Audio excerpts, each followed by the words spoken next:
আমাদের মধ্যে বেশিরভাগ মানুষ সেই পরম শক্তিতে, সেই পরমেশ্বরের ওপর আস্থা রাখি, আর সেই জন্য আমরা বারবার মন্দিরে যাই, পুজো অর্চনা করি, নৈবেদ্য অর্পণ করি। কিন্তু অত্যন্ত গুরুত্বপূর্ণ একটা বিষয়ে আমরা ভুলে যাই, আর সেটা হলো যে পাষাণের সেই প্রতিমা যা মন্দিরে স্থাপন করা হয়েছে, তাদের মধ্যে আমরা ঈশ্বরকে খুঁজে পাবো না যতক্ষণ না বাড়িতে বিরাজমান ঈশ্বর অর্থাৎ আমাদের মাতা পিতা, তাদেরকে আমরা সেবা করছি। দেখুন, ঈশ্বর নিশ্চিত রূপে এই সংসার নির্মাণ করেছেন, কিন্তু আপনি সেই সংসারের অংশ তবে থেকে হয়েছেন যেদিন থেকে এই সংসারে আপনি পদার্পণ করেছেন। আর এই উত্তরদায়িত্ব পালন করেছেন কারা? আপনার মাতা পিতা। ঈশ্বর আছেন এই ভাবনা আপনার মধ্যে জাগ্রত হয়েছে আপনার মাতা পিতার মাধ্যমে।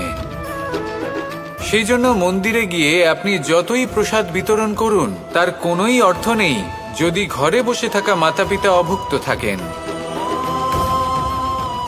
মন্দিরে গিয়ে পরমেশ্বরকে প্রসন্ন করার পূর্বে ঘরে বিরাজমান ঈশ্বর মানে আপনার মাতা পিতা, তাদের সেবা করুন, তাদের প্রসন্ন করুন।